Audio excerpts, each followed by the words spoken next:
Hello, Austrian Leninist here. Today we have our first suggested video.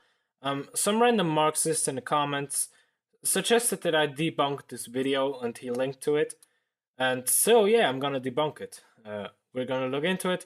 I'm just gonna skip over the mediocre explanations of Marxism and so on, and we'll just take a look at it. Alright, so here we go.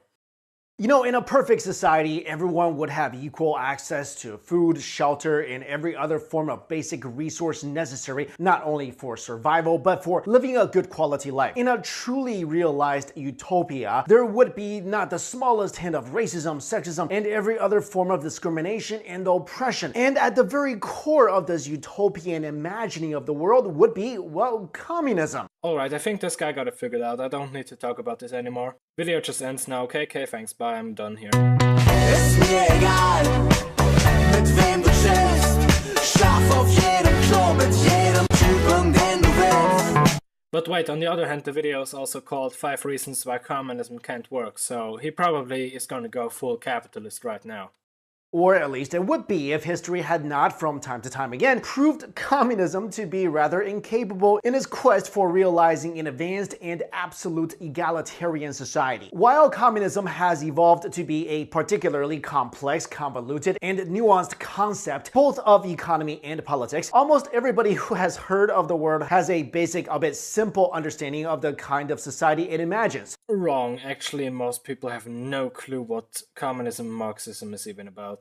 Simply put, communism pushes for a world governed by absolute egalitarianism more than anything else. Communism aims to enable a global society where every member has equal access to the fruits and benefits derived from labor. Communism, most recognizably, ends in socio-political and economical equality realized through the elimination of, well, private property. And communism is the sworn enemy of capitalism. Built on the cornerstone of social equality, communism, since its inception, has always been an attractive alternative to the predominantly capitalist mode of society that is embedded in most of the modern world. But if communism was such a noble idea, then why hasn't it replaced capitalism as the dominant force that drives global economy? Maybe because the bourgeoisie and the capitalists, like America, tried to desperately kill off communism. And can it ever, in fact, replace capitalism in this regard? I don't know, man. I never thought about replacing capitalism before. Why hasn't anybody tried to do this before? If in theory communism was all about egalitarianism, then why in practice has it yielded only unstable dictatorial governments? Governments that have bestowed absolute material wealth to the rulers and crushing poverty to the masses. You know, corruption by the officials isn't really something communism is to blame for. It's people's own greed to blame for. And also, that picture of a slum or something, I'm pretty damn sure that that's a picture from Africa, not any communist country. To arrive at answers to these questions, it is imperative that we not only define communism, but take a focused look into every nook and cranny of its crumbling establishment. And as with most things with a long, complicated history, the best place to start is where it all began. London, 1848.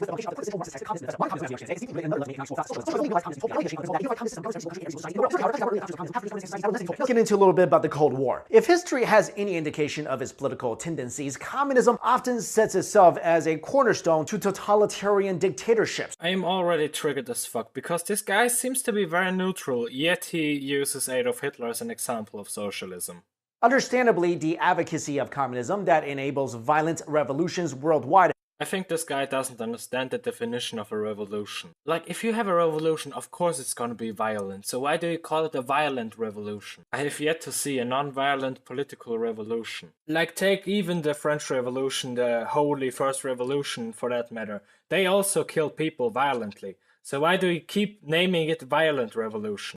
Along with its prominent history of authoritarianism, has made it a sworn enemy of the many countries who value a democratic government and free market society. This geopolitical tension between communist republics and democratic nations. As always, we have a guy that calls Western nations democratic nations instead of calling it a Western nation or simply a capitalist nation. completely ignoring the fact that the Soviets and all socialists pretty much value democracy to some extent, as I have talked about in my first video. Has in recent history given rise to the Cold War between the United States and the then USSR. It took 5 long decades, but it was the Cold War that ultimately ended the USSR in 1991. The Cold War started sometime in 1945 at the tail end of World War II. The Cold War was marked by the relative absence of any large-scale fighting between the two sides. It remained a top international concern, however, because both the USA and the USSR engaged in an unprecedented arms race. Both parties were developing at an alarming pace overkill retaliatory weapons that could easily result in mass destruction. As a result, both countries fully engaged in legitimate scare tactics that have kept each other in line. And this all ended in 1991 with the collapse of the USSR. Now let's get into a little bit about modern communism. It was discourses of Karl Marx in the Communist Manifesto that gave rise to modern communism. Hence, communism is often referred to as Marxism. Marx wrote the Communist Manifesto in 1848. At its very core, Marxist ideals are relatively simple: to free the poor from poverty by allowing the existence of a truly egalitarian society. The very means that Marx proposed to achieve these ends, however, was a different story. Simply put, Karl Marx believed that a true communist society should rise from the ashes of capitalism.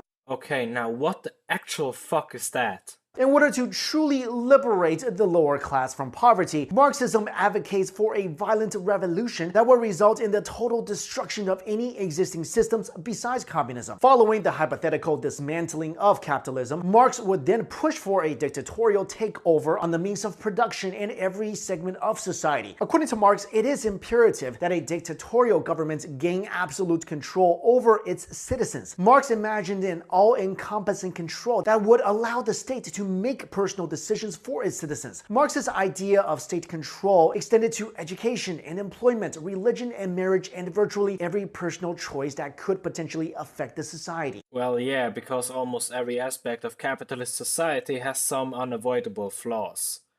Also, I love how he uses a picture of marriage, although the USSR had very good reforms on marriage, like allowing women to divorce, or making it possible for non-religious people to marry in the first place, or to officially marry in the first place. You know, with a register office and so on. This communist dictatorship, according to Marx, should also take charge in the collectivization of property and wealth. Marx believed that it is only after these prerequisites are met that the true communist utopia can be realized. Now, it is important to note that Karl Marx died before any of his theories can be proven in practice. While there were many nations that adopted a communist setup in the past, the utopia Marx envisioned has yet to be achieved. You know what's so nice about capitalists trying to dismiss communism? At least they are consistently using the same bad arguments, which in fact makes it easier to do my job. But for those of you who haven't noticed, he was using the "but communism has never worked yet," or "communism has been tried." No, it has not been tried. Socialism has been tried. Much of the difficulty in realizing Marx's communist utopia lies in the violent global implementation that Marxism seeks to enforce, because only by destroying every non-communist society will communism finally succeed in building a classless society. But it has become quite the irony, however, that the long-standing ideas of democracy and a free market economy, which Marxism seeks to overthrow from the very beginning, proved to be the defining force responsible in overthrowing Marxism in once communist countries. I can't really tell if he's actually that stupid to not realize that it's not democracy or the free market that overthrew socialism, it's the bourgeoisie in America. But I'm just gonna assume that he's really that stupid. Or at least he's biased towards communism, which is pretty much stupidity set up by the West. And it is a curious question, therefore, what are the weakest points in the communist establishment that ultimately allowed it to collapse upon itself? So here are 5 reasons why communism, at the end of the day, proved to be a really dumb, stupid idea. Alright, so after ages of small talk, we get to the real thing. Number one, forced collectivization. Collectivization was an anti-private farming policy adopted by the USSR in an effort to facilitate the equitable distribution of agricultural produce, all while reducing the economic power of the kulaks or the prosperous proletariat. The forced collectivization law was most intensely pursued between 1928 and 1940, which coincided with Stalin's rise to power. Following Marxist doctrines, the USSR believed that forced collectivization would maximize the agricultural resources in the countryside. At the same time the collectivization law was pursued, Russian industry was taking off at an unbelievable pace, and great stores of food were necessary to feed the growing workforce. At the beginning of the 1930s, a vast majority of agricultural farms were forcibly enrolled in the collectivization program. This meant that all items produced on the farm were equally distributed among the population. Well, actually, that sounds like a nice idea to me, so what's he gonna talk about? Naturally, this policy was met by vicious masses of resisting landowners, most of whom were the small-time farmers who tilled their own lands. I'd like to hear this guy's explanation how you can be a landowner that has so much land that he doesn't want to collectivize it and be a small-time farmer at the same time.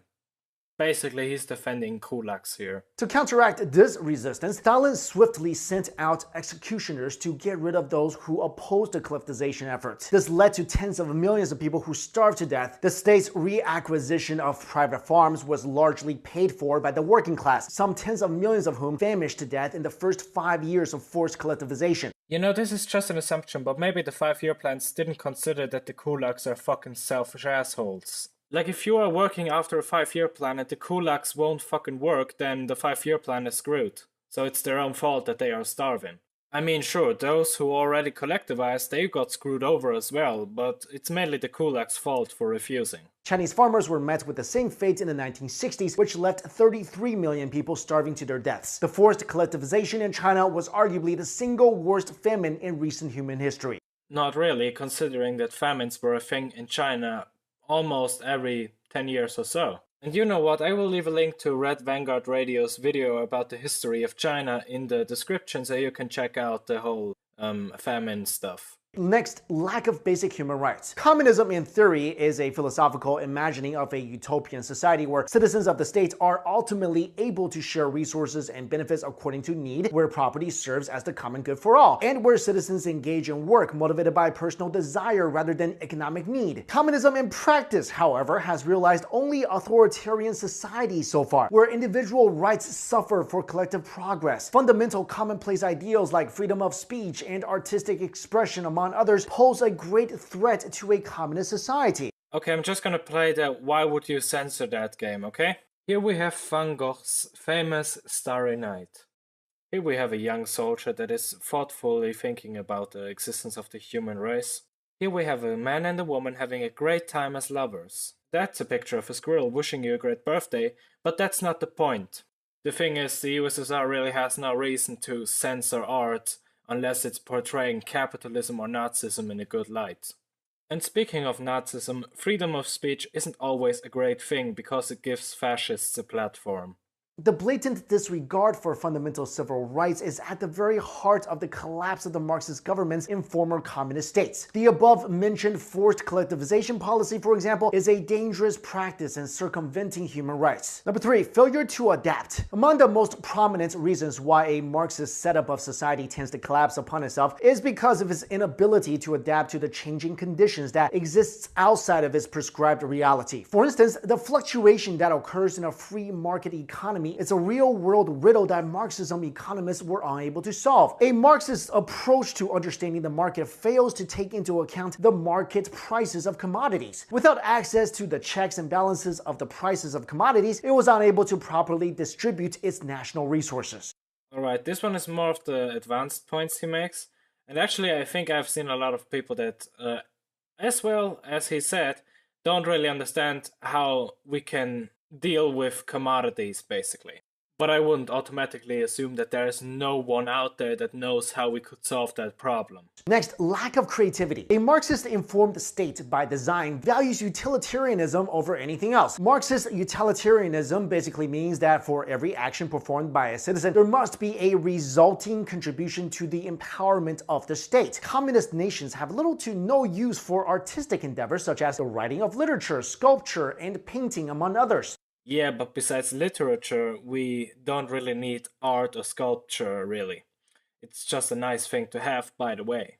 And I think that the point he was making there is kind of ridiculous, because in most cases people get creative out of need. And because a lot of people like to use the internet on, oh wow, capitalism is so creative, the Soviets also had computers and they were also planning on doing internet. Needless to say, such thinking has allowed communist governments to violently undermine the individual aspirations of its citizens. Whatever work of art that is created in a communist society is only allowed to exist by the government to serve a singular purpose, and a singular purpose only: to hail the Communist Party. Okay, now explain to me, how does that hail the Communist Party? Or how does this one hail the Communist Party? Or even this one? Because women are allowed to work?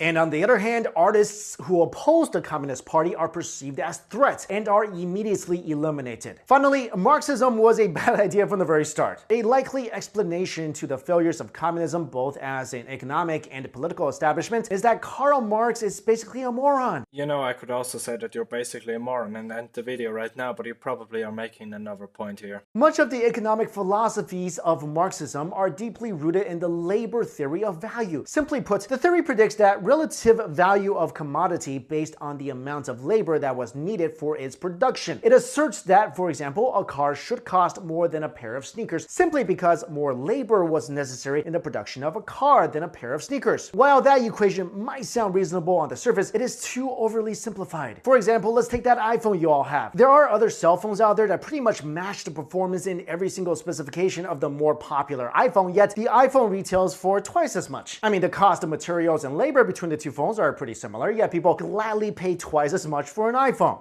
Once again, I don't really see the point he was trying to make here.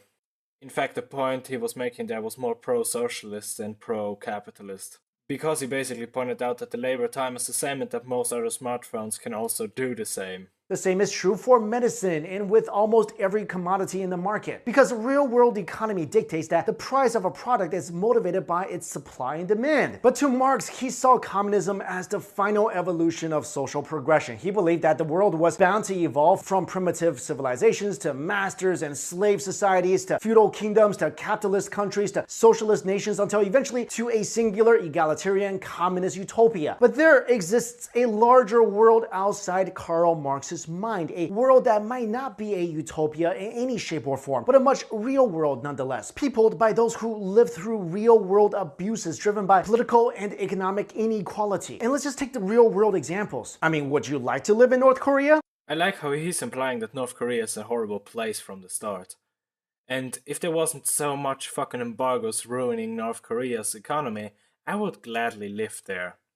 If I spoke North Korean, of course. Even in China, where it looks very successful and growing and modern from the surface, you still could be arrested for talking about Tibetan freedom or Taiwan independence or Falun Gong or even having a Bible study in your home. Anyway, I made this video because a lot of people were messaging me, asking me to talk about communism, so hopefully you guys found this helpful. Thank you all so much for watching. See you later. Alright, basically to sum it up, he was trying to dismiss communism with points I've heard over and over before. And the only real point he made there is that Marx is stupid and that commodity production wasn't really managed well. And I'll give him that. I have no clue about commodities just yet. Maybe I'll get into it. But it's kinda bad if 1 out of 5 points is effective and the other 4 are just dismissible. So yeah, that's the video. I hope you enjoyed it, and we'll see each other in the next one. Thanks a lot for watching. If you liked the video or if you'd like to show support, leave a like and a subscribe below. Also, feel free to post a comment or share this on social media.